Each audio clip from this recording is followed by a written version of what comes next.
नमस्कार, मैं डॉक्टर दीपेंद्र चाहर, पुरानी पेंशन बहाली मोर्चा। साथियों, पार्लियामेंट में सरकार ने एक जवाब दिया है। माननीय सदस्य जी ने सवाल पूछा कि पुरानी पेंशन पर क्या विचार चल रहा है। तो एक उत्तर पार्लियामेंट में दिया गया वित्त मंत्रालय की ओर से कि अभी पुरानी पेंशन की बहाली पर सरकार का कोई विचार नहीं है। हम ये कहना चाहते हैं, विचार नहीं है तो विचार करिए। ये देश का कर्मचारी, सरकारी कर्मचारी 50 लाख, सरकारी कर्मचारी 50 लाख पेंशनर, ऐसा मानिए 1 करोड़ लोग आपसे कह रहे हैं कि आप विचार कीजिए।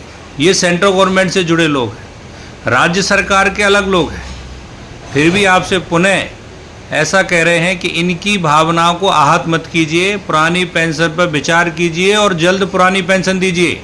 ये एनपीएस, यूपीएस, टीपीएस नहीं चलने वाला है।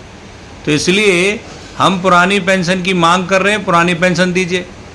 जब हम कह रहे हैं कि भाई किसी मरीज को कालपो बुखार आ रहा है तो कालपोल देना है, तो आप कह रहे हैं पचनोल की गोली देंगे। पचनोल की गोली से क्या हो जाएगा? हाजमा तो उसका दुरुस्त है, बुखार सही करना है।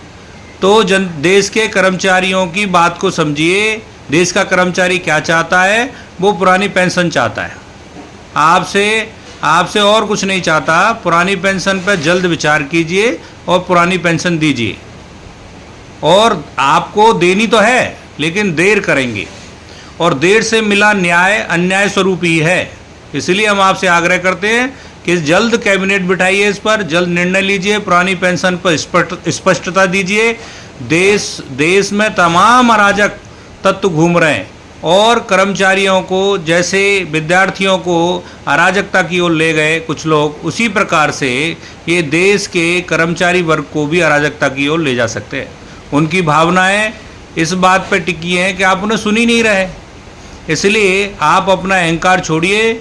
आप देश की जनता जो कहती है, देश का किसान जो कहता है, देश का श्रमिक जो कह रहा है, देश का जो कर्मचारी वर्ग कह रहा है, उस बात पर ध्यान देते हुए कैसे किया जा सकता है उस पर विचार कीजिए। लेकिन पुरानी पेंशन तो आपको देनी ही है, तो उसमें देर न कीजिए, उसे जल्द दीजिए। धन्यवाद। भारत माता की जय।